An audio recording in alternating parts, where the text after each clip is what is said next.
গৃহদাহে ভণ্ডুল মমতার বৈঠক। তৃণমূল নেত্রীর বৈঠকে গেলেন না ৬০ জন বিধায়ক। ৮০ জন বিধায়কের মধ্যে বৈঠকে উপস্থিত মাত্র ২০ জন। আবির রয়েছে আমার সঙ্গে। আবির, এর আগেও আমরা দেখেছি বৈঠকে গড়হাজির থাকতে একাধিক বিধায়ককে।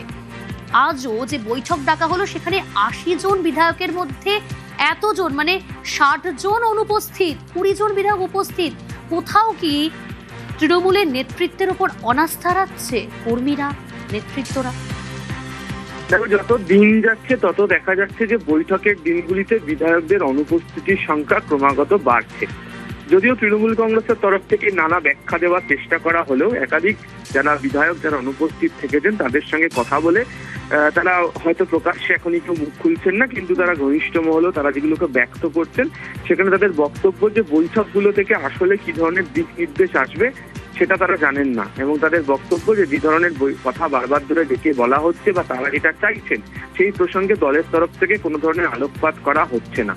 দ্বিতীয়ত যদি দেখো, আজকের বৈঠকের এজেন্ডা খুব গুরুত্বপূর্ণ ছিল। প্রথমত হচ্ছে যে সরকারের ডাকা যে প্রশাসনিক বৈঠক, যেমন নদিয়া, হুগলি, উত্তর ২৪ পরগনার যে বৈঠক হয়েছিল সেখানে একাধিক বিধায়কজি উপস্থিত হয়েছিলেন এবং তা নিয়ে দলের অন্দরে গুঞ্জন, একাধিক শীর্ষ নেতৃত্ব খুব অখুশি হয়েছিলেন। কিন্তু বিধায়কদের বক্তব্য ছিল তাদেরকে তো এলাকার কাজ করতে গেলে সরকারের সঙ্গে যোগাযোগ রেখেই করতে হবে, প্রশাসনিক স্তরের সহযোগিতা তো চাই, ফলে তারা সেই বৈঠকের ক্ষেত্রে গিয়েছিলেন।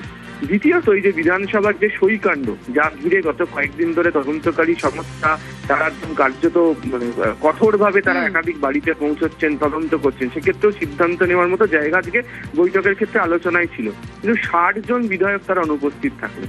একজন বিধায়ক নয় গ্রেফতার হয়েছেন, একজন অসুস্থ রয়েছেন, হয়তো কয়েকজন হয়তো দূরবর্তী স্থানের যারা বিধায়ক রয়েছেন, আমি কোচবিহার ধরলাম, দক্ষিণ দিনাজপুরের ধরলাম, তারা না হয় আসতে পারলেন না, কিন্তু পার্শ্ববর্তী বিভিন্ন জেলার তো বিধায়করা রয়েছেন, তারাও আজকের বৈঠকের ক্ষেত্রে অনুপস্থিত থাকলেন। ফলে অনেকেই যেটা বলছেন যে কোথাও গিয়ে একটা অনাস্থা তৈরি হচ্ছে নেতৃত্বের প্রতি, এবং তারা মনে করছেন যে এই মুহূর্তে দাঁড়িয়ে যে ধরনের সিদ্ধান্ত গ্রহণ করে শীর্ষ নেতৃত্বের কথা বলা উচিত, সেই যেগুলোকে এর আগেও তুমি দেখেছো যে অ্যাড্রেস করেছেন সেই সমস্ত নেতারা বিভিন্ন সময় বক্তব্য রাখতে গিয়ে, সেটা কোথাও হচ্ছে না, এবং সেই কারণেই হয়তো এই বৈঠকে আজকে ৬০ জন অনুপস্থিত থাকলেন। ফলে এক্ষেত্রে অনাস্থার প্রসঙ্গই বারবার ধরে সামনে উঠে আসছে।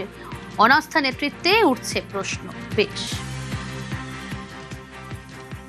আমাদের একটি বৈঠকের কথা ছিল গতকাল সোনারপুরে। আমাদের সর্বভারতীয় সাধারণ সম্পাদক এবং মাননীয় সাংসদ অভিষেক বন্দ্যোপাধ্যায়ের উপর যে ভয়ঙ্কর হামলা, তারপরে বিভিন্ন এলাকায় বিধায়করা সেখানে কর্মসূচি, মিছিল, প্রতিবাদ এই ধরনের কর্মসূচিতে নেমে পড়েন। সেখানে পুলিশ বিধায়কদের কর্মীদের আটক করে, হুমকি দেয়, থানায় বসিয়ে রাখে। পরিষদীয় নেতৃত্বের কাছে ফোন আসছিল বিভিন্ন বিধায়কের যে আজকের সভাটি যদি ফর দ্য টাইম বিং স্থগিত রাখা যায়, আমরা দলের সঙ্গে আছি, কিন্তু এখন এলাকাটায় আমাকে না থাকলে আমি আমাদের কর্মীদের উপর যে হামলা হচ্ছে, কর্মীদের থানা থেকে ছাড়ানো ইত্যাদি, এগুলোর জন্য যদি আমাদের কটা দিন টাইম দেওয়া হয়। সেই জন্য আমরা দুপুর ৩টে নাগাদ একটা ডিসিশন হয়, অফিসিয়ালি মিটিংটা ফর দ্য টাইম বিং আজকের জন্য স্থগিত রাখা হয়েছে।